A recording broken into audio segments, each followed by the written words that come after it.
अस्सलाम वालेकुम। Lecture number 2 start करते हैं, कैफ 05 का। और कितने बच्चों का आज पहला दिन है? खैर से बिल्कुल भी परेशान नहीं होना। कल कुछ पढ़ा ही नहीं, ठीक है। कल हमने IAS 36 रिवाइज किया था, वो तो मैं रिवाइज नहीं करवा रहा, आपको पता ही है। रिकवरेबल अमाउंट और बुक वैल्यू यानी कैरिंग अमाउंट को कंपेयर करके इम्पेयरमेंट लॉस हम टेस्टिंग करते हैं, लॉस निकल भी आता है, नहीं भी, एक सवाल किया था बस, ठीक है। बाकी जो हमने IAS 38 वेरी इंपॉर्टेंट जो है हमारा स्टैंडर्ड, हमें सारी चीज़ें कैसे पता लगी थी कि क्या इंपॉर्टेंट है क्या नहीं, ये हमें पता चला था जनाब। हमने ना ये काम किया था कल। तो जिन्होंने लेक्चर नहीं लिया, चाहे वो सुकून से टेक शेक लगा के अपने मोबाइल के ऊपर कल वाला लेक्चर ले लें, लेकिन ले ज़रूर लीजिएगा, क्योंकि उसके अंदर बहुत सारी चीज़ों का आपको पता लगेगा कि इंपॉर्टेंट क्या क्या चीज़ें हैं, कैसे कैसे पर्चे के अंदर कितने सवाल आते हैं, कितने बड़े सवाल, कितने छोटे सवाल, कितने मंझले सवाल, और कौन कौन से टॉपिक्स हैं, लाजमी टेस्ट हो रहे हैं। तो ये सारी बातें पता होंगी तो आप वो टारगेटेड ऑपरेशन कर सकेंगे, ठीक है। तो ये हमें सारी बातें कल पता लगी थी। तो इंटेंजिबल का जो स्टैंडर्ड हमने कल शुरू किया था, वो इंटेंजिबल का स्टैंडर्ड बड़ा ही इंपॉर्टेंट स्टैंडर्ड है। उसको आप अगर देखें तो पिछली 5 अटैम्प्ट्स के अंदर 4 में वो आया है, और एक दफ़ा तो 19 नंबर का भी आया है। बाकी 8 से 9 नंबर का हर अटैम्प्ट में सवाल इससे आता है। बाकी किस किस किस्म के सवाल आते हैं वो तो मैं आपको इस टॉपिक को करवाते हुए ही करवाऊंगा। तो इंटेंजिबल क्या होता है? इंटेंजिबल एक ऐसा एसेट है जिसमें 3 खसूसियात पाई जाएं। वो आइडेंटिफिएबल हो, नॉन मॉनिटरी हो, विदाउट। ये कल जो नहीं आए थे उनके लिए पढ़ा रहा हूँ, और वैसे भी रिवाइज तो करवाना ही था, तो ध्यान से देख लें, कोई परेशानी की बात नहीं है। बहुत सिंपल बातें कल की थी, आज थोड़ा सा इनको आगे बढ़ाएंगे, ठीक है। तो इंटेंजिबल 3 खसूसियात रखने वाली चीज़ जो है उसको, यानी एसिड जो है उसको हम इंटेंजिबल एसिड कहते हैं। वो आइडेंटिफिएबल हो, नॉन मॉनिटरी हो, विदाउट फिजिकल सब्सटेंस।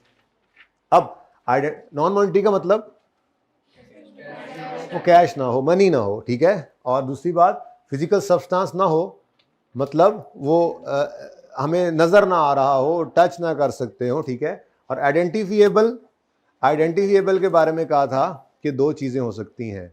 या तो आइडेंटिफिएबल जो है वो सेपरेबल होगा, तो हम कहेंगे आइडेंटिफिएबल है। सेपरेबल का मतलब क्या है? एक बिजनेस के पास एक सॉफ्टवेयर चल रहा है, वो उस सॉफ्टवेयर को अपने से अलग करके बेच सकते हैं, तो ये सेपरेबल है, ठीक है। और अगर वो कोई लीगल राइट है तो हो सकता है वो सेपरेबल ना हो। क्या मतलब? हमने गवर्नमेंट से एक लाइसेंस लिया कि हम अगले 15 साल तक लीज पे हमने ले लिया एक पहाड़ के, यहां से हम नमक निकालेंगे, तो हमें लाइसेंस मिला है माइनिंग का अगले 15 साल का। हुकूमत ने लिख दिया ये लाइसेंस, हुकूमत ने क्या लिखा पफ वाले भाई? ये लाइसेंस आप आगे किसी को दे नहीं सकते। अब ये सेपरेबल तो ना रहा, लेकिन ये सेपरेबल नहीं भी है, तो चूंकि ये एक लीगल राइट है, तो इसका सेपरेबल ना होना भी इसको इंटेंजिबल की डेफिनेशन निकालता। यानी सेपरेबल, आइडेंटिफिएबल होने के लिए 2 चीज़ों में से कोई एक हो जाए तो हम कहते हैं कि ये आइडेंटिफिएबल है। या तो वो सेपरेबल हो, या वो अगर किसी वजह से सेपरेबल नहीं है तो वो लीगल राइट है या कॉन्ट्रेक्चुअल राइट है। तो हम कहते हैं कि इस कागज के पीछे जो राइट छुपा हुआ है कि हम एक काम कर सकते हैं, इसकी हमें जो इजाजत मिली हुई है, ये काम एक इंटेंजिबल एसेट है। चाहे वो आप बिजनेस से सेपरेट नहीं कर सकते अगले 15 साल तक, हुकूमत ने पाबंदी लगाई हुई है कि लाइसेंस आपका ट्रांसफरेबल नहीं है, लेकिन स्टिल वो सेपरेबल ना होते हुए भी इंटेंजिबल में कब क्यों फॉल कर जाता है? क्योंकि वो कॉन्ट्रेक्चुअल या लीगल राइट, ठीक है। कॉन्ट्रेक्चुअल राइट मैंने बताया था कि मेरी प्रोडक्ट का डिजाइन भाई ने ले लिया और कहा कि आज से ये डिजाइन की प्रोडक्ट मैं बनाऊंगा। जो जूते आपने डिजाइन किए थे, आपके रजिस्टर्ड डिजाइन है, वो आप डिजाइन मुझे दे दें इतने रुपए का, आज के बाद इस डिजाइन के जूते मैं बनाया करूंगा, आप अरेस्ट करें। तो कॉन्ट्रेक्चुअल राइट है ये।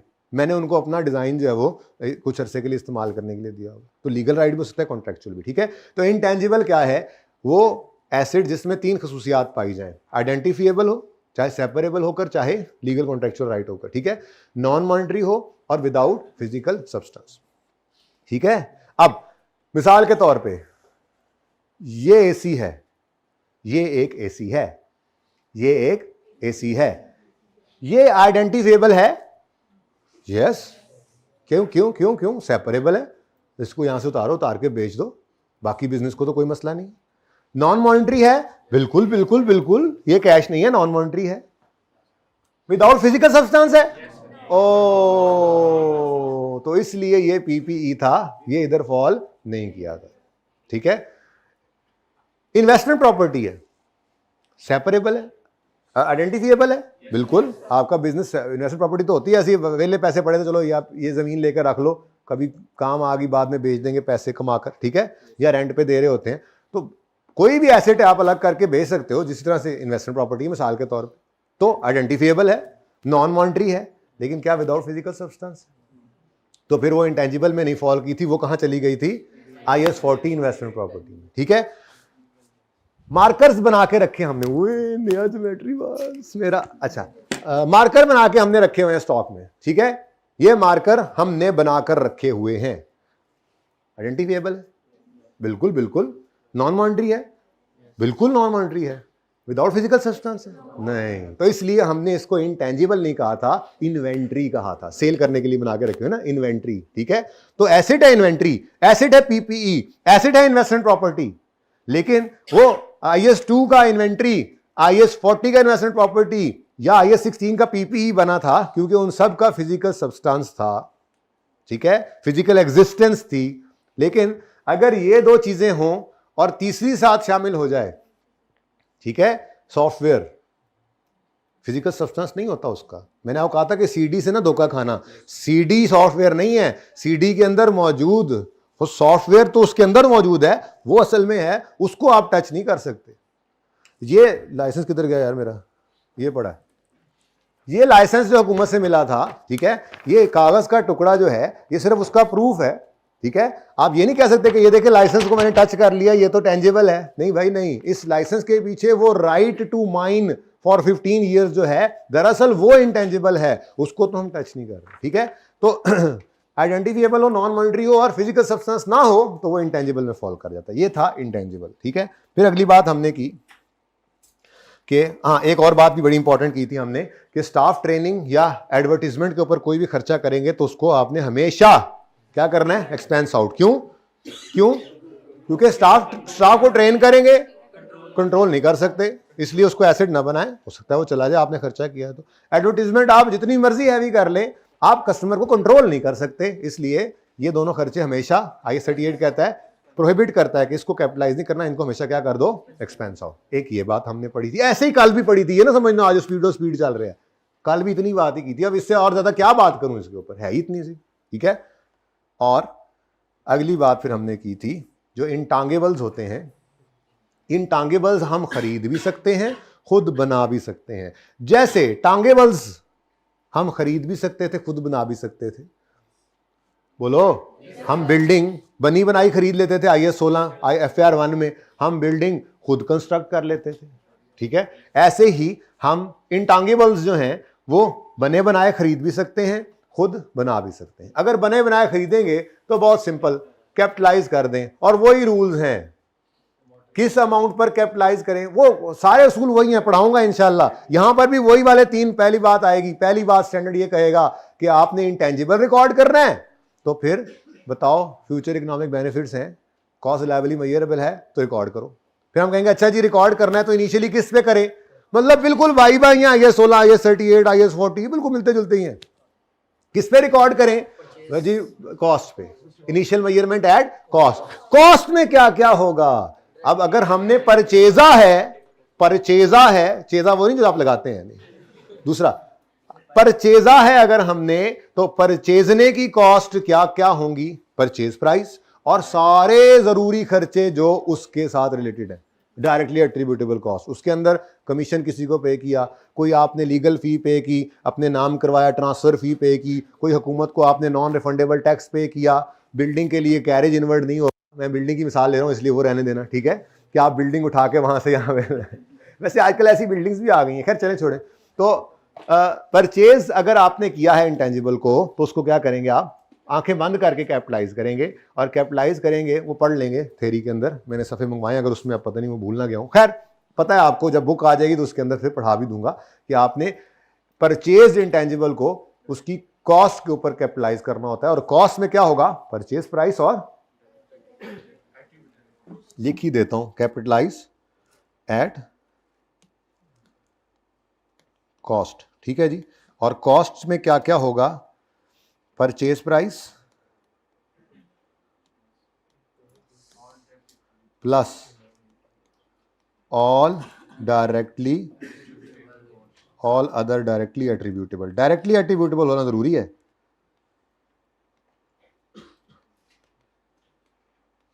यानी कि जो स्पेसिफिकली इस इंटेंजिबल को खरीदने से रिलेटेड हो। आपने इंटेंजिबल चाइना से खरीदा, आपने अपने इंजीनियर को भेजा चाइना, इसको चाइनीज बोलनी भी आती थी, बोल के दिखाओ जरा, ठीक है ना बोलना।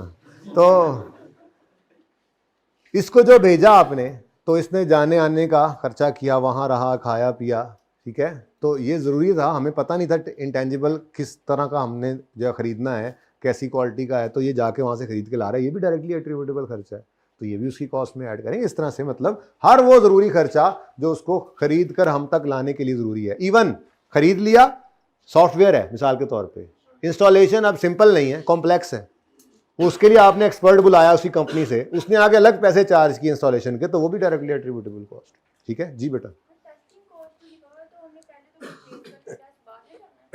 जी बेटा, टेस्टिंग कॉस्ट जो है वो परचेज करने के बाद हो सकती है, बिल्कुल हो सकती है। उसके बाद हमारी उनके साथ भी बात हुई होती है कि अगर हमने टेस्ट किया, ये हमारे हिसाब से ना निकला, तो या इसको बदल देना। वो कह के बेचते, उन्होंने चीज़ बेचनी है, वो कहेंगे आपको भाईजान ले जाएं, महीना 2 चलाएं, अगर पसंद ना आए तो वापस कर लेंगे, दूसरा दे देंगे आप, ठीक है।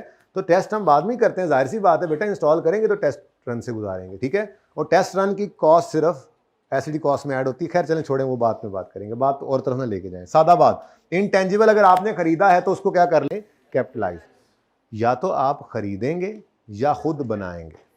खरीदेंगे तो कैपिटलाइज करें, अगर खुद बनाएंगे तो यहां पर फिर बात थोड़ी सी बढ़ गई थी। मैंने आपको कहा था कि सारी दुनिया के जो इंटेंजिबल्स हैं, अकाउंटेंट ने उनको इस एक सफ़े पे लिखा।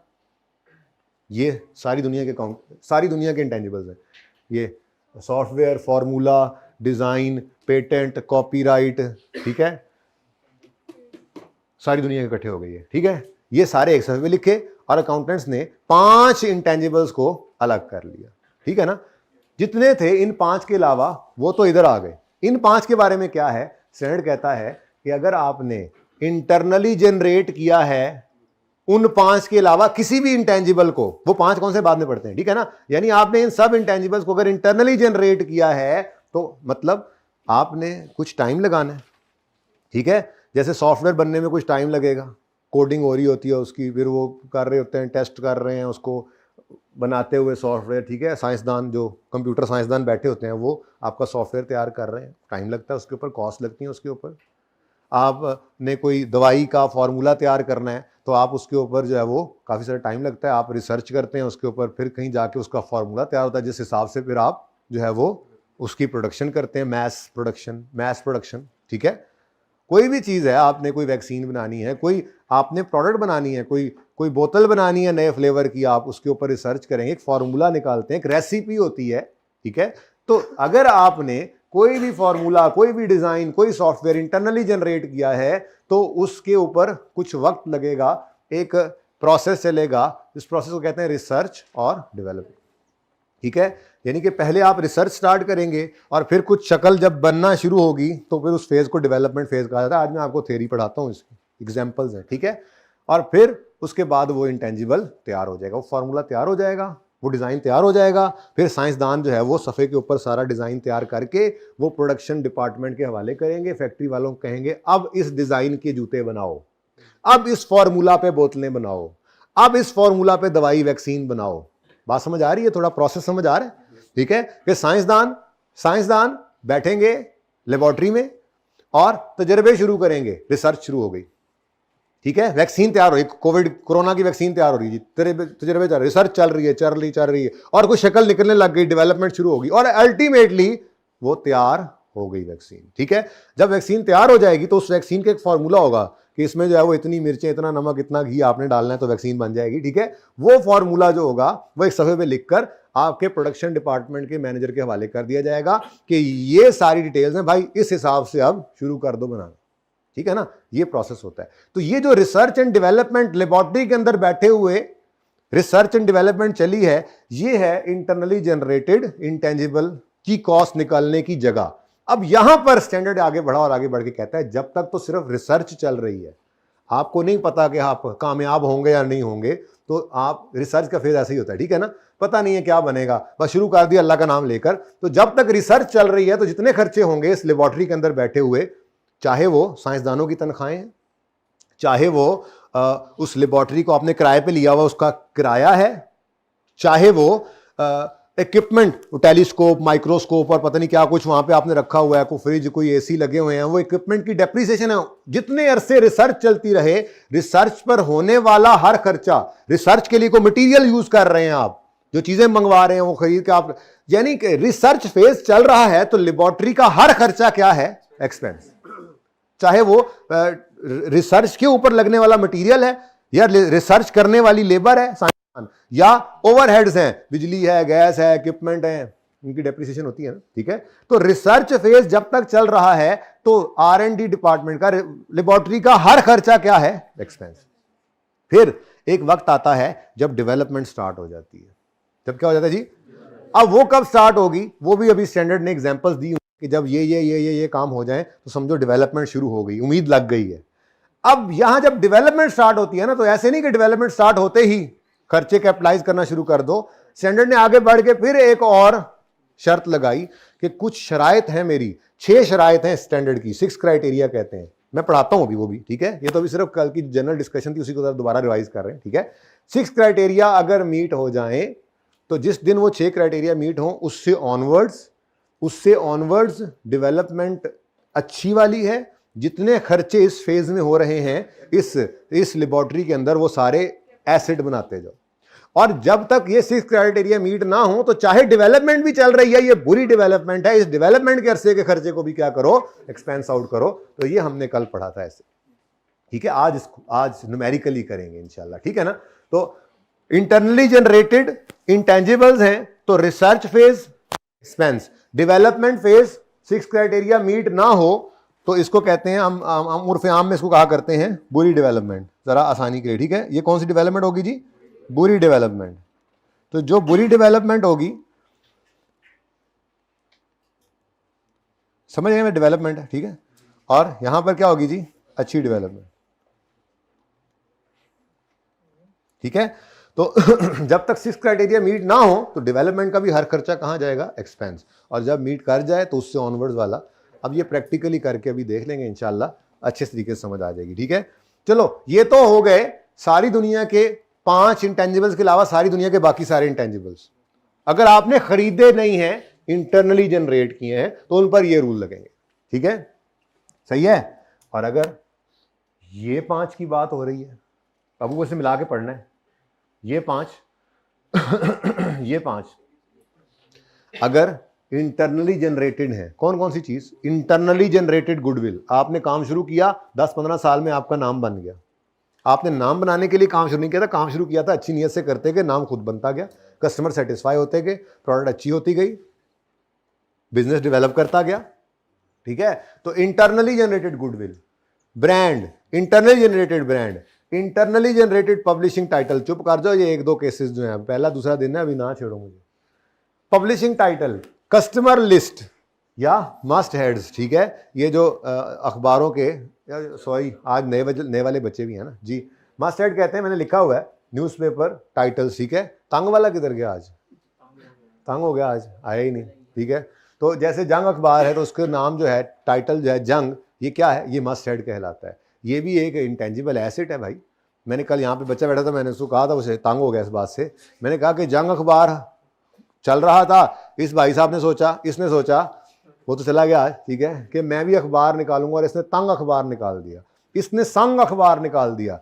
अब वो जंग के साथ साथ के तंग और संग है, लेकिन जो जंग की बात है वो तंग और संग में कहाँ, ऐसे ही है ना, सही है। क्यों, टाइटल है उसका, कितने साल से उसका नाम है।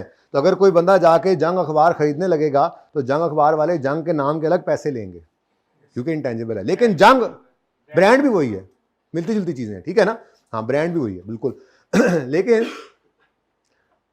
क्या बात कर रहा था मैं, हाँ, लेकिन ये जंग अखबार वालों को या जे डॉट वालों को या कैपलॉन पीवीपी वालों को या बिजनेस को या कॉलेज वालों को अपनी किताबों में इनमें से कोई भी इंटेंजिबल है, ये सारे इंटेंजिबल। भाई गुडविल आपको फायदा दे रही है, कस्टमर लिस्ट आपको फायदा देती है, पब्लिशिंग टाइटल आपका नाम है उसका फायदा है।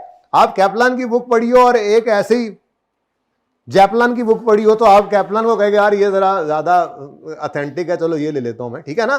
तो ये सारी चीजें आपको फायदा दे रही हैं, ठीक है। लेकिन आप इंटरनली जनरेट अगर इनको आपने किया, यानी काम करते करते ये खुद ब खुद बन गए हैं, तो आपको ये आप इसको अपनी बैलेंस शीट में एज एन एसेट रिकॉर्ड नहीं कर सकते, ठीक है। क्यों नहीं कर सकते? क्योंकि इनकी कॉस्ट लायबिलिटी मेजरेबल, अब ये स्टैंडर्ड ने कह दिया है। अब कभी पर्चे के अंदर वो आपको धोखा देने के लिए ऐसी बात कर भी देना, आपने उसके धोखे में, आई कैप कभी कभी ये धोखा देगा आपको, कहेगा इंटरनली जनरेटेड और साथ कह देगा एस्टिमेटेड कॉस्ट इज इतनी, तो आप धोखा ना कहा जाना, क्योंकि स्टैंडर्ड ने जब ये कह दिया तो कह दिया। अब चाहे कॉस्ट रिलायबली मेजर हो भी रही है ना, तो इन 5 में अगर फॉल कर रही है इंटरनली जनरेटेड कोई चीज है तो वो इंटेंजिबल नहीं रिकॉर्ड हो सकता। भाई आइडेंटिफाइबल भी होगा, कैसे नहीं आइडेंटिफाइबल? अगर आज कोई मुझसे जो है वो मेरा ब्रांड या कस्टमर लिस्ट लेने आएगा, तो मैं वो कस्टमर लिस्ट मैंने 50 सफ़ों की बना के रखी हुई है, यहाँ पे बच्चों के स्टूडेंट्स हैं, स्टूडेंट्स के नाम सेपरेबल है, क्यों नहीं है? बिजनेस है, वो स्टूडेंट्स के नाम है, वो मैं उठा के दे दूंगा उनको, पैसे उनसे ले लूंगा। आइडेंटिफिएबल था क्या मतलब? सेपरेबल था तो अलग करके दिया। फिर उसके जहन में मेरे जहन में वो कीमत थी, दरमियान में स्ट्राइक कीमत को निकाली हमने, उसको जो उसने अब रिकॉर्ड करना है जिसने खरीदा। लेकिन उसकी बात बाद में करते हैं ना, पहले इधर तो कर लें बात, ठीक है। मैंने अर्ज किया कि ये 5 में से internally generated goodwill, brand, must head, ये पब्लिशिंग टाइटल या ये जो हो कस्टमर लिस्ट हो, तो ये इंटरनली जनरेटेड हो तो आपने इनको रिकॉर्ड नहीं करना। स्टैंडर्ड ने कहा ये समझाने के लिए, क्योंकि इनकी कॉस्ट लायबिलिटी मेजरेबल नॉर्मली नहीं हो सकती। लेकिन अगर मैंने आपको बार बार कह रहा हूं, सवाल धोखा देने के लिए ऐसी बात लिख भी देना, आपने इसके धोखे में नहीं आना। बस ये 5 स्पेसिफिकली एक्सक्लूडेड है, अगर इंटरनली जनरेटेड है तो ये इंटेंजिबल के तौर पे रिकॉर्ड नहीं हो सकते, ठीक है। लेकिन अगर यही आप खरीद लें, जैसे आपने कस्टमर लिस्ट बनाई, कोई आपसे खरीदने आ गया तो आपने पैसों की बेचनी है ना, तो जिसने खरीदी उसकी किताबों में ये एसेट है।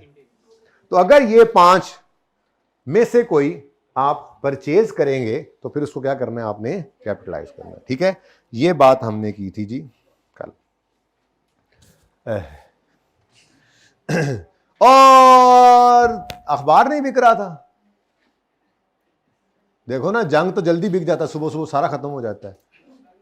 तंग नहीं ना बिक रहा था, आ गया तंग वाला। तुम संग वाले हो, आज हमने संग अखबार भी निकाल दिया, तुम्हारा कंपटीशन बढ़ गया। इंपेयरमेंट टेस्टिंग से गुजारे हैं। हाँ, कंपेटिटर गेम। अच्छा जी, कोई मसला यहां तक, कोई क्वेश्चन है तो पूछें। नहीं है? अगर नहीं है तो मेरे ख्याल में क्वेश्चन कितनी देर में है, जरा पूछें जरा, कब तक आएगा? अच्छा जी, नहीं, ये आप सीएमए की क्लास में बैठे थे ना, वहाँ पे भी आपने खर्चे को ज़बरदस्ती बनाया था ना, ये इन्वेंट्री की तरह से, पीरियड कॉस्ट। भाई देखो, एक्रूअल का अपना एक कॉन्सेप्ट है, वो सिर्फ ये है कि आपने मैचिंग कॉन्सेप्ट को फॉलो करना है। अगर आपने कौन सी कॉस्ट कह रहे थे, कोई खर्चा, कोई नाम बताओ, इंश्योरेंस मिसाल के तौर पे आपने 1 जुलाई से मिसाल के तौर पे 30 जून तक की आपने पॉलिसी ले रखी है। इस साल में आपका ईयर 31 दिसंबर है, इस साल में तो आपको सिर्फ 6 महीने की सर्विस मिली है इंश्योरेंस वालों से, अभी बाकी 6 महीने की तो आपने लेनी है। तो आप पेमेंट तो सारी एडवांस में कर देते हो, तो क्या ये सारे का सारा खर्चा इस साल में एक्सपेंस आउट करना ठीक है?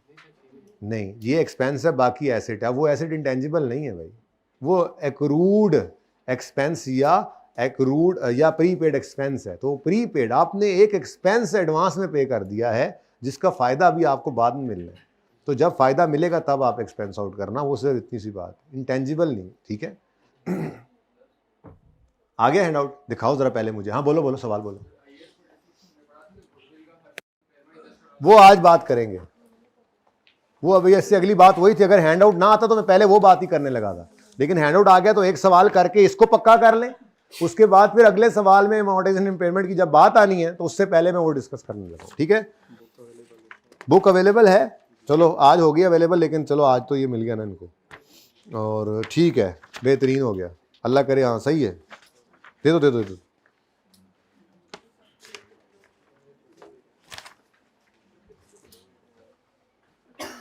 FAR 1 की भी आ गई है बुक। वो तो कह रहे थे आ जानी है। अच्छा जी, चलें, बड़े मौके पे आया हैंड आउट, ऐसे जैसे इसका इंतजार था हमें। कल वाले हैंड आउट में क्या क्या था वो सारा पढ़ लिया था हमने। एक दिखाओ जरा कल वाला हैंड आउट।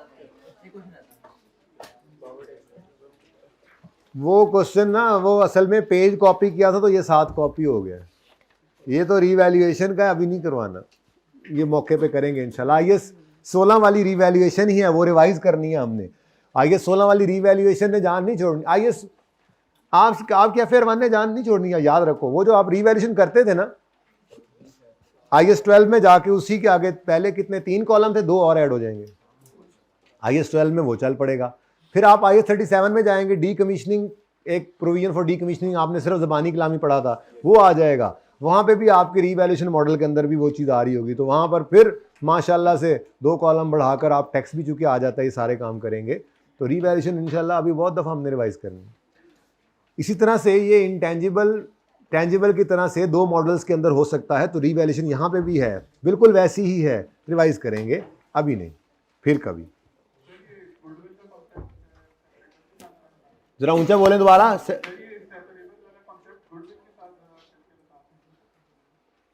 बेटा अभी गुडविल इंटरनली जनरेटेड है, तो मैं कह रहा हूँ ये इंटेंजिबल ही नहीं है, तुम उस तरफ जाते क्यों हो? ये 5 चीज़ें तो इंटेंजिबल ही नहीं है। हाँ, अगर आप किसी बिजनेस की गुडविल खरीदने जाएं, किसी की खरीदने जाएं, परचेज करने जाएं, तो आप क्या कहेंगे? आप कहेंगे भाई गोगे, आज के बाद तुम यहाँ पे कोई और नाम लिख लो, गोगा नकीबिया नहीं लिख सकते, क्योंकि ये हमने पैसे पकड़ाए, ये पकड़ो 1 करोड़ रुपया, ये गोगा नकीबिया का नाम अब हम अपनी दुकान के बाहर लगाएंगे, तुम नहीं लगा सकते हो। वो दुकान तो फिर भी वहीं पड़ी है, वो अब चने फिर भी बेच रहा है, उसने कोई और नाम रख के बेचना शुरू कर दिए, गुडविल उसने बेच दी, अब वो गोगे के नाम से नहीं बेच रहा। Got it? लेकिन ये बात तो तब हो जब ये इंटेंजिबल की बात हो रही है। ये जिस लिस्ट को देख के आप बात कर रहे हैं, इसको तो इंटरनली जनरेटेड होने की वजह से हमने वैसे ही गुडविल की लिस्ट से ही निकाल दिया।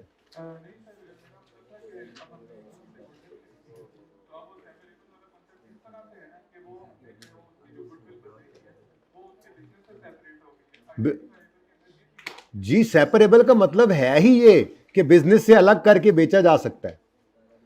जैसे सॉफ्टवेयर है, सॉफ्टवेयर भी तो एक इंटेंजिबल ही था, लेकिन हमने वो अपने बिजनेस से अलग करके बेच दिया, तो सेपरेबल इसी को गुडविल भी ऐसे ही है। एक नाम है, वो नाम है ना, बेसिकली वो नाम ले गए।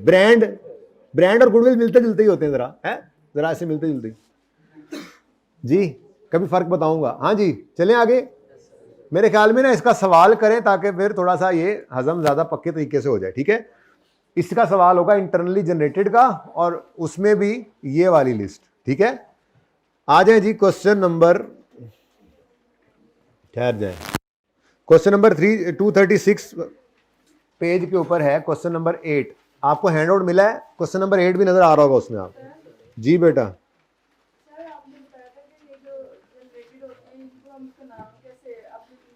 मेरे सवाल, हाँ अच्छा जी जी जी, बोले बोले।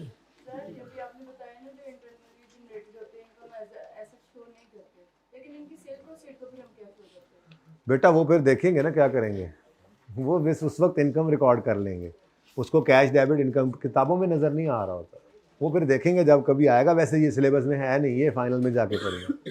हाँ, हमने इंटरनली जनरेटेड, ये हमने इनको इंटरनली जनरेटेड को जब रिकॉर्ड नहीं करना तो बेचना भी नहीं है। हाँ, ये इंटरनली जनरेटेड का थोड़ा सा ट्रीटमेंट जो है बेचने का पूरे बिजनेस के साथ आएगा, यानी बिजनेस कम्बिनेशन जब हम करते हैं ना, पूरा बिजनेस खरीदते हैं, तो वहाँ पे गुडविल के कुछ पैसे दे देते हैं, तो वहाँ पे फिर पता लग जाएगा आपको गेन लॉस भी कैसे निकलता है, ठीक है?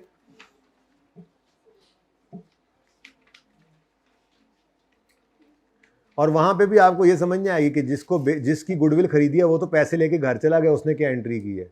तो बस वो सादा सी बात है। जब कभी ऐसी बात हो जाए ना, तो आप फ्रेमवर्क पे चले जाया करें, यानी अपनी बुनियाद पे आप सोचें, अगर आपकी गुडविल है, आपकी किताबों में रिकॉर्डेड नहीं है, और आपके पास कोई बंदा आया, उसने आगे कहा भाई ये ब्रांड आज से मेरा, ये पकड़ो 2 करोड़ रुपए। अब वो 2 करोड़ रुपए कैश आपके पास डेबिट हो गए, क्रेडिट किसको करोगे? कैश तो डेबिट हो गया, क्रेडिट किसे करोगे? गुडविल तो किताबों में है ही नहीं बेटा, फिर रिकॉर्डेड ही नहीं है। अब हो सकता है कोई अकाउंटिंग ट्रीटमेंट हो फाइनल में जाकर कि जी पहले इसको रिकॉर्ड करो और फिर साथ ही राइट ऑफ करो, या सादा बात रख लो आपके कैश डेबिट इनकम क्रेडिट करोगे। बहरहाल इस सिलेबस के अंदर है नहीं, जब आएगा तो देख लेना, ठीक है। लेकिन जब भी ऐसे मसला आए तो ऐसे फ्रेमवर्क में चले जाया करो, सादा कर लिया करो बात को। बहरहाल ये आउट ऑफ स्कोप है बात, जरूरत नहीं है इसकी वजह से, ठीक है। चलें आगे, सवाल कर लें जी बच्चों। On 1 January 10 an entity started research on a project to build a formula. एक फार्मूला, कोरोना की वैक्सीन का फार्मूला बनाने का इन्होंने इरादा किया है और काम शुरू कर दिया है, रिसर्च शुरू कर दी है इन्होंने 1 जनवरी 2010 पे। On 1 January 11 development phase started. तो पूरा 10 जो है वो सिर्फ रिसर्च ही चलती रही। तो इसका मतलब इस पूरे 10 वाले साल का हर खर्चा जो है वो इस रिसर्च से रिलेटेड कहाँ जाएगा, एक्सपेंस में। अब वो खर्चे डिफरेंट हो सकते हैं, थ्योरी पढ़ाऊंगा ना जब वहां पे देख लेंगे, लेकिन जहन तो पहले बना लूँ ना, जहनी तौर पे तैयार तो हो ना वो चीजें। वैसे जबानी कलामी पढ़ी हो, वहां पढ़ेंगे तो अच्छा हाँ हाँ यही तो हम बात रोज करते थे कि क्या खर्चे हो सकते हैं रिसर्च के अंदर। आपने एक फार्मूला बनाना है तो कोई आप रॉ मटेरियल खरीद के लाएंगे जिसमें तजर्बा करना है, कोई आपने बंदे बिठाए होंगे साइंसदान जिनको आपने तनख्वाहें देनी है, कोई आपकी जो है वो एसी का बिजली का खर्चा आ रहा होगा, कोई इक्विपमेंट लेकर आए होंगे बाजार से जिसके ऊपर तजर्बे करने हैं, उसकी डेप्रिसिएशन वगैरह होगी, यही खर्चे हैं। तो ये जितने खर्चे रिसर्च फेज के दौरान हो रहे हों ये खर्चे वही रहते हैं आगे डेवलपमेंट में भी, लेकिन जब तक रिसर्च चले वो एक्सपेंस आउट होते हैं और जब डेवलपमेंट शुरू हो जाए तो 6 क्राइटेरिया मीट होने के बाद वही खर्चे कैपिटलाइज कर लेते हैं। वो आज सवाल में करने लगे हैं, ठीक है। एंट्रीज करके दिखाता हूं अब। तो 10 में रिसर्च चली। On 1 January 11 development phase started but 6 criteria for recording intangible were met only on 30/9। कहानी ना कुछ इस तरह की बन रही है। 1 जनवरी 2010 को हमने रिसर्च शुरू की और 1 जनवरी 2011 पर डेवलपमेंट शुरू की, लेकिन 6 क्राइटेरिया कब जाके मीट हो रहे हैं, यानी 30 सितंबर 11 तक नहीं मीट हुए थे। तो 30 नवंबर 11 तक की फिर जो खर्चे होंगे वो भी कहाँ चले जाएंगे। अच्छा, अब ये मैं यहाँ पे लिख देता हूँ 30/9/11, ठीक है। और उसके बाद आगे भी बात बढ़ाएं। उसके बाद जी तीसरे साल में ये 2010 का साल था, ये 2011 का साल है और ये 2012 का साल है, ठीक है। अच्छा, उसके बाद वो कहता है इस दिन क्या हुआ, 6 क्राइटेरिया मीट हो गए। यानी इससे पहले जो डेवलपमेंट चली थी वो कितना अर्सा चली थी, 1 साल और 9 महीने चली ना डेवलपमेंट। 1 साल 9 महीने चली ना डेवलपमेंट। 1 साल तो रिसर्च थी, डेवलपमेंट जो बुरी वाली है 6 क्राइटेरिया से पहले वाली वो 9 मंथ्स 9 मंथ डेवलपमेंट चली। लेकिन ये डेवलपमेंट अभी 6 क्राइटेरिया मीट नहीं किया था। वो 6 क्राइटेरिया क्या है वो पढ़ाता हूँ आज, ठीक है ना। वो सिर्फ जबानी पढ़ लेना है एक बार, उसका ट्रीटमेंट तो पहले सीख लें, पढ़ते रहेंगे बाद में, ठीक है। तो जिस दिन ये 6 क्राइटेरिया मीट हो रहे हैं, 9 महीने गुजर चुके हैं, इस साल के डेवलपमेंट चल रही थी, तो इस 9 जब तक ये मीट नहीं हुए थे तो ये वाले सारे खर्चे भी कहाँ जाने हैं, एक्सपेंस में, ठीक है। अब 30/9 को 6 क्राइटेरिया मीट हो गया। अब इससे ऑनवर्ड्स जितने भी खर्चे हैं वो क्या होंगे, आयोग कहता है डेवलपमेंट वाज कंप्लीटेड ऑन 31 अक्टूबर 2012। तो जी इस साल में भी 10 महीने तक ये काम चला और उसके बाद यहाँ पे कहीं पे 31 अक्टूबर 2012 पर ये कंप्लीट हो गया, ठीक है। अब जो रिसर्च है उसको मैं येलो कर रहा हूं, ये जी रिसर्च चली, ठीक है। डेवलपमेंट है पर बुरी वाली डेवलपमेंट है, ठीक है।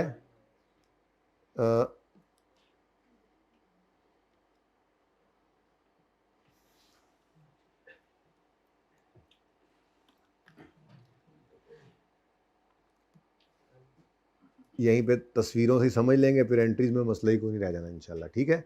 अच्छा जी, अब बुरी डेवलपमेंट है तो बुरी डेवलपमेंट ने भी कहाँ जाना होता है, एक्सपेंस ही बनना होता है। तो हम इसको स्काई ब्लू कलर दे दिया करेंगे, ये बुरी डेवलपमेंट है हमारी, ठीक है। तो रिसर्च एक्सपेंस, बुरी डेवलपमेंट एक्सपेंस, और उसके बाद जनाब शुरू होती है अच्छी वाली डेवलपमेंट। ये अच्छी वाली डेवलपमेंट हमने क्या करनी है जी, कैपिटलाइज करनी है। तो ग्रीन सिग्नल हमने दे देना है, ग्रीन सिग्नल, एसिड बनो बनो बनो बनो बनो यहां तक के 31 अक्टूबर आ जाए, बस ठीक है। अब यहां पे आकर हमारा फॉर्मूला तैयार हो जाएगा। हम साइंसदान जो हैं, जो लेबॉर्ट्री में बैठे होंगे जिन्होंने ये फार्मूला तैयार किया है, हम साइंसदान जो है इस फार्मूले को प्रोडक्शन डिपार्टमेंट के हवाले कर देंगे कि आप इस फार्मूले के तहत वैक्सीन बनाओ, लाखों करोड़ों बनाओ और बेचो। इसीलिए तो इसको इंटेंजिबल कहते हैं फार्मूला को, कि इसने अब फायदा देना है आपको। ये वैक्सीन का जो फार्मूला आपने तैयार किया है, अब इस फार्मूला के तहत आप वैक्सीन बनाएंगे और बेचेंगे और प्रॉफिट्स कमाएंगे। लेकिन उसके पीछे आपने मेहनत की, रिसर्च की, डेवलपमेंट की, खर्चे किए तो ये फार्मूला तैयार हुआ। और ये फार्मूला आप रजिस्टर करवा लेंगे अपने नाम पर, कोई और इसको कॉपी नहीं कर सकता, आपने यूज करना है। तो ये फार्मूला के तहत वैक्सीन आप ही बनाएंगे और आप ही बेचेंगे। तो ये एसेट आपको फायदा ही तो दे रहा है। वो सही है, जाग रहे हैं ना सारे? अच्छा, अब अगली बात बच्चों, ये मोबाइल वाले बच्चे, सारे कैमरा वाले बच्चे भी मोबाइल को यूज़ ना किया करें, ठीक है। अभी मुझे ऐसे लगा कि आवाज़ थोड़ी सी मिस हुई थी हाइब्रिड वालों, सही है आवाज़ मिस तो नहीं हुई थी ना? मुझे शक पड़ा था, ध्यान से बैठना भाई। अच्छा, अब अगली बात, जिस दिन ये इंटेंजिबल तैयार होकर प्रोडक्शन डिपार्टमेंट के हवाले हो गया, तो इस दिन ऐसे ही है, ज़रा इसको यूँ समझो, आप बिल्डिंग बना रहे थे IS 16 में। बिल्डिंग जब तक बनती रहती थी आप कैपिटल वर्क इन प्रोग्रेस कहते थे उसको, और जिस दिन वो कंप्लीट हो जाती थी तो आप उसको कैपिटल वर्क इन प्रोग्रेस से क्रेडिट करते थे और PPE में डेबिट करते थे, और उसके बाद उसको डेप्रिशिएट करते थे। क्या करते थे? ये वही है, बस नई बात हमने पढ़नी कोई नहीं है, हम बहुत सुस्त हैं, आपको पता है। तो ये इंटेंजिबल जो इंटरनली जनरेट कर रहे हैं, ये दरअसल वो बिल्डिंग ही बन रही है, समझो, ठीक है। लेकिन मसला थोड़ा सा ये है कि वो बिल्डिंग होती थी ना, वो बस पहली ईंट रखते ही बनना शुरू हो गई है, वो कॉस्ट बनती थी। यहां थोड़ा मामला डिफरेंट है, हम फॉर्मूला बना पाए या ना बना पाए ये पता नहीं होता। तो जब रिसर्च चलती है तो ये खर्चे प्रॉफिट एंड लॉस में एक्सपेंस आउट होते थे, पता नहीं ये फायदा देगा या नहीं देगा, खर्चा तो होता जाए, एक्सपेंस आउट करते जाओ, यहां तक कि डेवलपमेंट शुरू हो गई। लेकिन कुछ क्राइटेरिया स्टैंडर्ड ने रखे हैं, सख्ती रखी हुई है इसके मामले में, वो मीट नहीं हुए थे तो भी आप क्या करते रहे? एक्सपेंस। अब जिस दिन वो क्राइटेरिया मीट हो गए, उससे ऑनवर्ड्स जो है, यूं समझ लें वो पहली ईंट जैसे हमने रख दी, वहां पे capital work in progress, building debit cash credit होता था, यहां पे भी capital work in progress, intangible कह लो, फॉर्मूला कुछ भी कह लो, वो capital work in progress he, intangible debit होने लग जाएगा, लेकिन है क्या? वो कैपिटल वर्क इन प्रोग्रेस ही है। तो खर्चे है debit intangible work in progress में और क्रेडिट कैश या पेबल करते जाएंगे, यहां तक के 30 अक्टूबर 31 अक्टूबर आ जाएगा, इंटेंजिबल मुकम्मल हो गया। अब इस दिन आप क्या करोगे? इसको ट्रांसफर करोगे capital work in progress intangible का क्रेडिट करके, इंटेंजिबल एसेट डेबिट कर लोगे, और अगला काम क्या करोगे? हाँ, अब वो यूज होने लग गया। अब हमने अंदाजा लगाया अगले 5 साल तक हम इस फॉर्मूला के तहत वैक्सीनें बना बना के बेचेंगे, हम अगले 5 साल तक इस फॉर्मूला के तहत कोला बना बना कर बेचेंगे, ठीक है। तो अब 5 साल, कोला बोला भाई मैंने, कोला, सॉरी मुझे याद नहीं रहा था, आपको रोजा लगा होगा, अभी ये जल्दी लग गया है।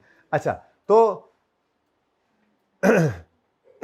ये जब इंटेंजिबल तैयार होकर ट्रांसफर हो गया, मतलब CWIP से इंटेंजिबल में आ गया, अब ये यूज होने लग जाएगा। जब यूज होगा तो अमोर्टाइज करेंगे, ठीक है, यूजफुल लाइफ के ऊपर अमोर्टाइज करना है, ठीक है। तो ये अमोर्टाइजेशन को मैं रेड कर देता हूं। ये जनाब 3 साल की एंट्रीज मेरे ख्याल में उसने मांगी है, ऐसे ही है। अब इसमें ना जनाबे वाला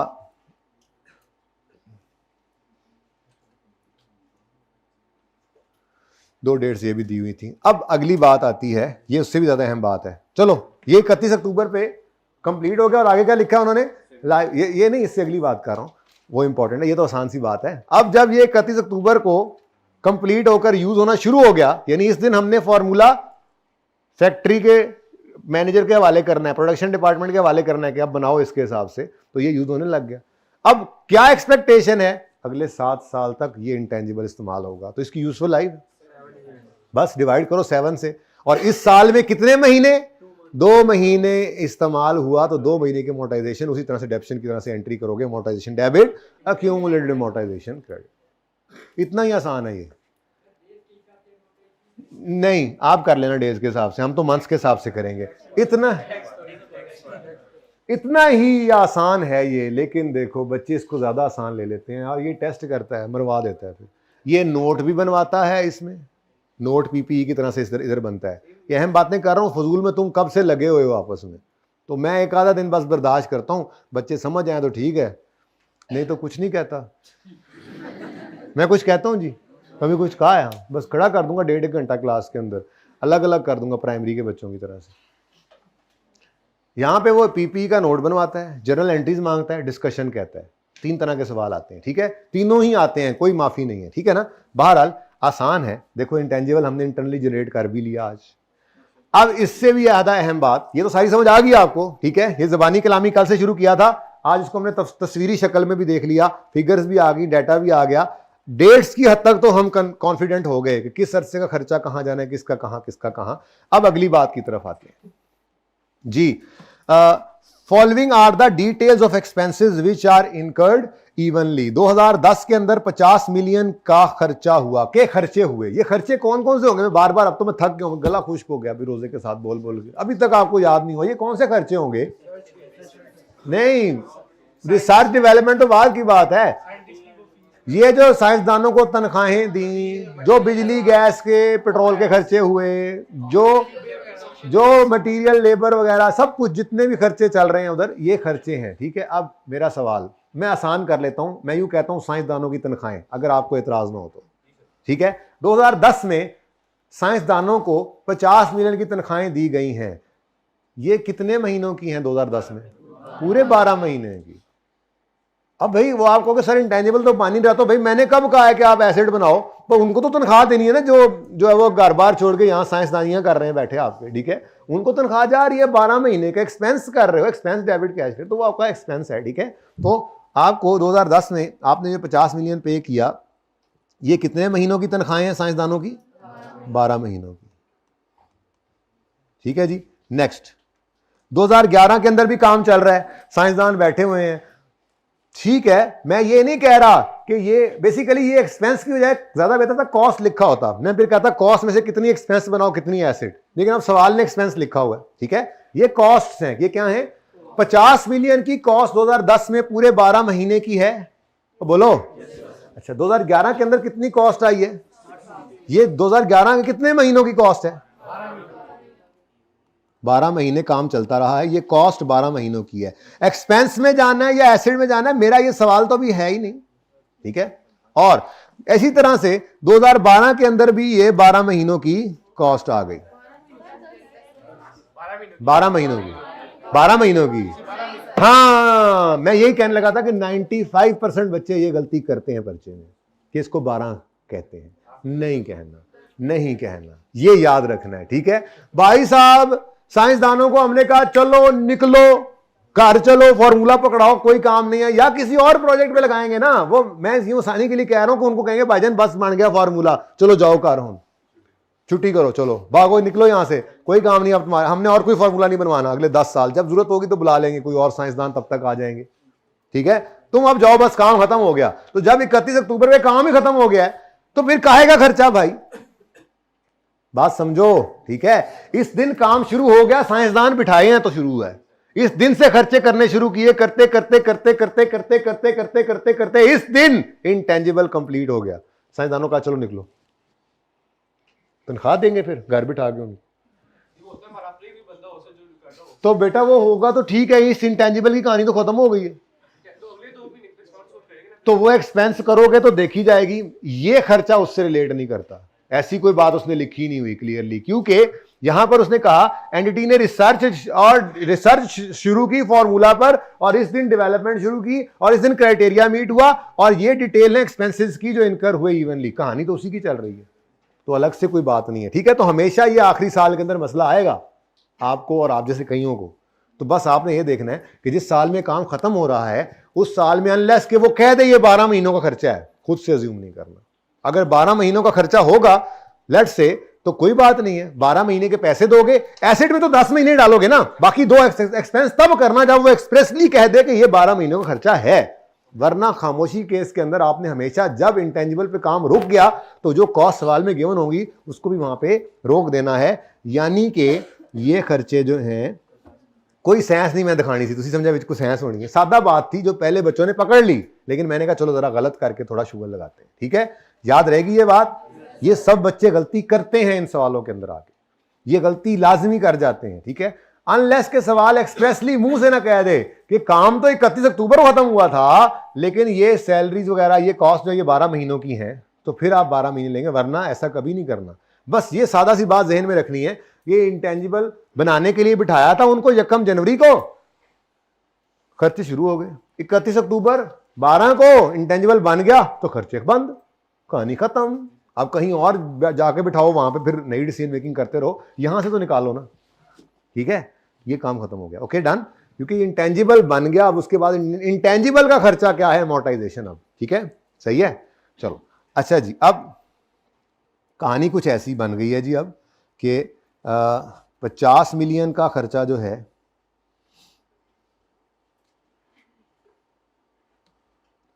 ये जनाब 50 मिलियन का खर्चा है, ये अगले साल कितना है, ये 60 का है। हाँ, ये सारे साल का, ये चेक करें। और उसके बाद 25 का है, ये सारे साल का है ना, इसकी ब्रेक इधर लगा दें। ये मैंने ऐसे बड़े बड़े करके लिखे, मतलब ये आपको ज़रा मैं पीरियड बताना चाह रहा था। ओ तो इसको क्या हुआ, मैं भी नाराज़ हो जाऊंगा ये बोलने वालों से, बता दो इनको जी बच्चों। अब बस अब क्या क्या बचा, अब बस अब तो एंट्रीज ही बची हैं। ठीक है, तो जर्नल एंट्रीज कर लेते हैं। ठीक है, करें जी।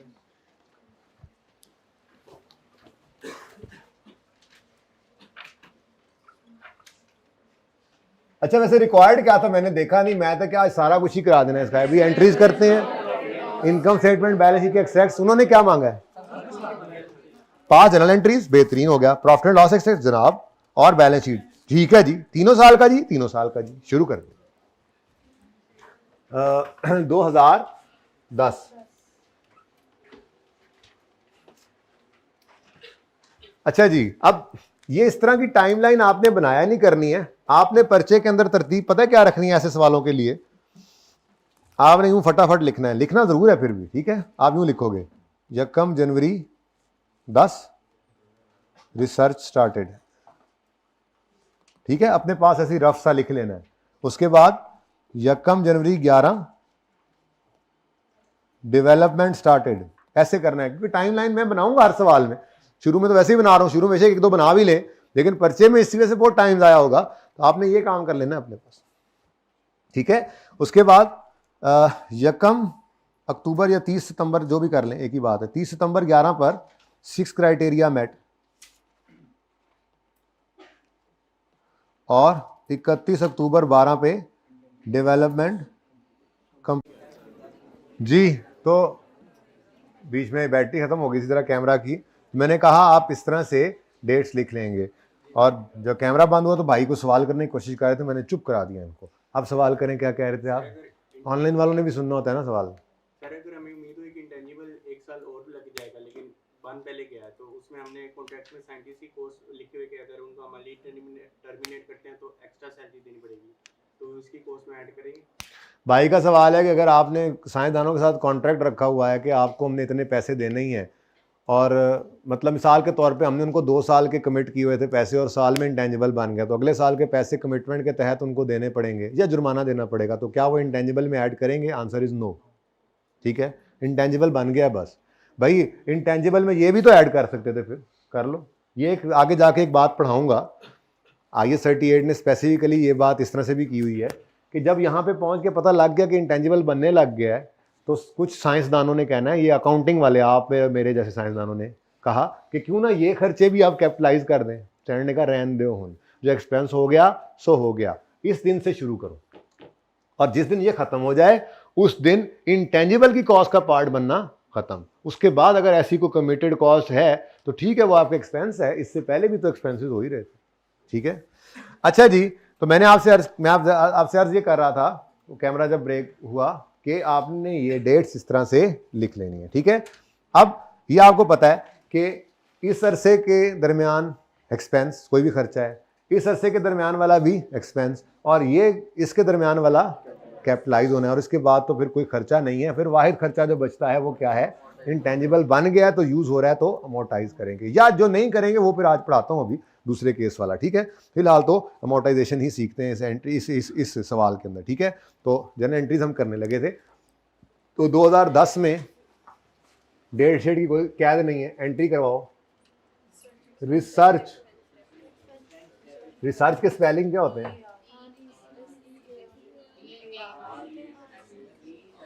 सही तो लिखे हैं, रिसर्च एक्सपेंस डेबिट। एंड वालों जरा बताना, ये नजर आ रहा है बेटा आप?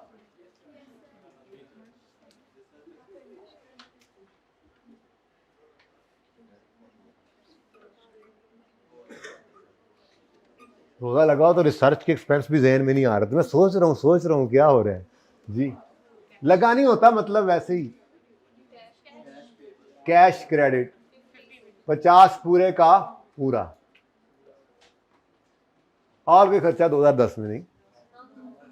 2011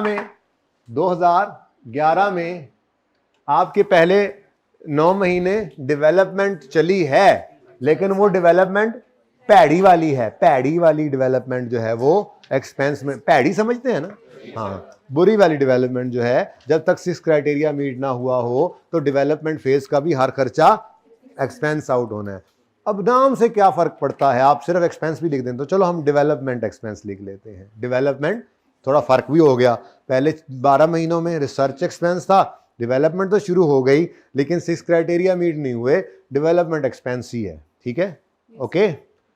तो डेवलपमेंट, और अगर कभी इकट्ठा दे देगा तो रिसर्च एंड डेवलपमेंट लिख दिया करेंगे, लेकिन फिलहाल तो अलग था, तो डेवलपमेंट एक्सपेंस। लेकिन ये डेवलपमेंट एक्सपेंस 9 मंथ्स चलना है, ठीक है, और उसके बाद अगले 3 महीने जो है वो इंटेंजिबल बनना शुरू हो गया है, तो इसका मतलब डेवलपमेंट एक्सपेंस भी डेबिट होगा, इंटेंजिबल एसेट भी डेबिट होगा, और कैश या पेबल जो भी है, कैश ही कर रहा हूं, वो क्रेडिट होगा। अब 2011 के अंदर टोटल खर्चा हुआ कितना? 2011 के अंदर टोटल खर्चा हुआ 60। इसमें से पहले 9 महीने का खर्चा एक्सपेंस में जाना है और अगले 3 महीनों का इंटेंजिबल, तो टोटल खर्चा कितना है? हाँ, WIP लिख लो यार, फर्क नहीं पड़ता, अगले सवाल में लिख लेंगे, या चलो एक एंट्री इजाफी करवानी है तो लिख लेते हैं, लिख ले। Work in progress, capital work in CWIP, acid नहीं लिख रहा फिर मैं, ठीक है, जरा जगह तंग है ये, ठीक है, बिल्कुल अभी अंडर कंस्ट्रक्शन है, ओके डन। लेकिन एक एंट्री अब इजाफी करनी पड़ेगी, फिर पता नहीं अब सोल्यूशन के अंदर, किताब में जब सोल्यूशन में देखता हूँ उसके अंदर शायद फिर वो एक्स्ट्रा एंट्री नहीं होगी, लेकिन एक वाद ही है ना, एंट्री ज्यादा ही है, ठीक है, ऐसे समझ आ रहा है तो जी। कैश 60 से क्रेडिट हुआ। अब इधर देखिएगा जरा, ये 60 जो है ये 9/12, और ये 60 जो है ये 3/12 करना है हमने, ठीक है जी, बोले 45 15, लो जी गल वधदी अगे जा रही है, चलो ठीक है। आपके पास तो ये गुंजाइश नहीं ना होती, लेकिन आप वैसे ही गुंजाइश छोड़ते नहीं है ना, आप तो एंट्री करते ही कैसे हैं, इधर एंट्री लिखते हैं और बिल्कुल एंड पे डेबिट क्रेडिट लिखा होता है, तो आपके पास तो वैसे ही खुली जगह है। अच्छा जी, 2011 एंड हो गया, कोई और खर्चा तो नहीं था। अभी सवाल बढ़ेंगे, वो लंबे सवाल हुआ करेंगे, आप पास पेपर के अंदर काम यही कर रहे होंगे, उसके अंदर भी चीज़ें ज़रा बढ़ जाएंगी। जैसे उन सवालों में ये कहेगा इक्विपमेंट भी हमने लिया है लेबॉर्ट्री में रखने के लिए, रिसर्च के लिए, अब उसकी डेप्रिसिएशन जितने अरसे रिसर्च चलेगी वो एक्सपेंस, जितना सा डेवलपमेंट चलेगी बुरी वाली एक्सपेंस, अच्छी वाली एसेट। अब ये सारे काम आप कर रहे होंगे, तफसील तो यहाँ तक जाके आपको देखनी पड़ेगी, ठीक है भाई। FAR 2 की क्लास है आपकी, आज FAR 1 की है, चलो बैठ जाओ, वैसे अभी शुरू तो नहीं हुई, वो कब शुरू होनी है आपकी क्लास, कब खत्म होनी है? 10, 45 पे कल 11:15 हुई थी।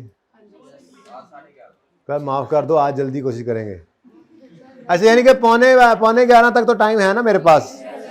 10-15 मिनट चलो, पहले 1-2 दिन मांगे हुए सिर्फ, उसके बाद आइंदा नहीं होगा इंशाल्लाह। तो मसला अच्छा सुन, चुप है। अच्छा चुप करे ना, कोई नहीं, इतना काम नहीं करना, इजी काम है। सुन ले, काम हमने कर लिया है आज, नहीं इतना पढ़ना ही नहीं है, थोड़ा ही पढ़ना। अच्छा, अब अगला साल आता है जी 2012 का। 2012 के अंदर ये 25 रुपए का खर्चा जो है ये सारे का सारा। अच्छा, यहां पे थोड़ी सी बात ये है कि अगर मिसाल के तौर पे यहां कहीं डेवलपमेंट अच्छी वाली स्टार्ट होती, ये 25 को बांटना पड़ता। मिसाल के तौर पे हम कहते हैं जी जनवरी फरवरी बुरी डेवलपमेंट चली है और मार्च से अक्टूबर तक के 10 महीने जो है 8 महीने जो है वो अच्छी है। तो जब आपने इस 25 को बांटना था तो अगर करते, ये तो अभी है नहीं सवाल में, किस सवाल में अगर आ जाता है ऐसे, तो 25 इंटू 2/12 नहीं करना था, ये है ही 10 महीनों की कॉस्ट।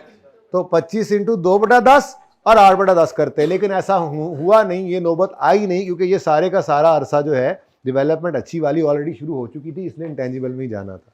इसको हमने फ्रैक्शन लगा के तोड़ना नहीं है। कैप वाले भाई समझ आई ये बात? किसी को समझ ना आई हो तो निकल जाए क्लास जी। नहीं ना निकले बता दें, बोले कहते समझ जान दो, जाओ यार तुसी जाओ, रास्ता दो यार इनको भाई को। अच्छा जी, 2012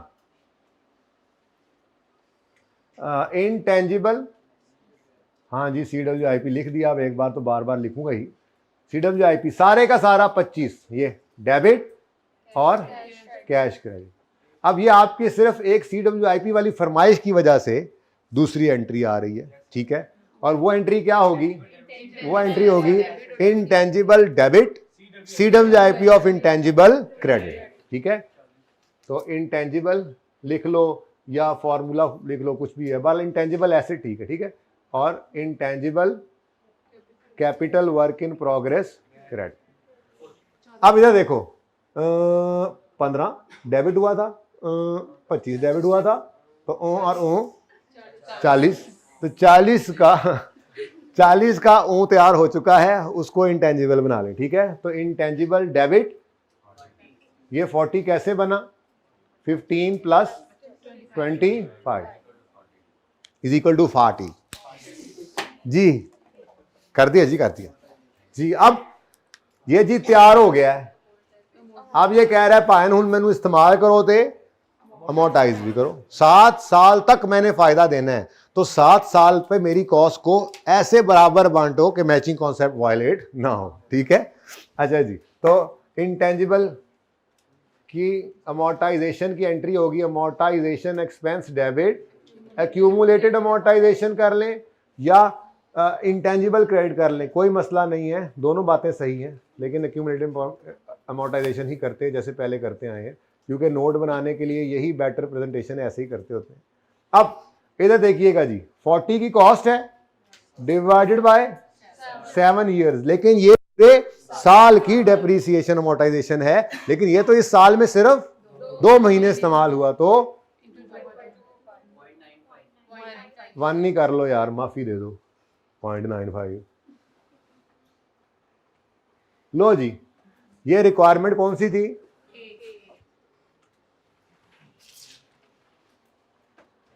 नेक्स्ट क्या है? प्रॉफिट एंड लॉस एक्सट्रैक्ट्स है जी, रेलेवेंट।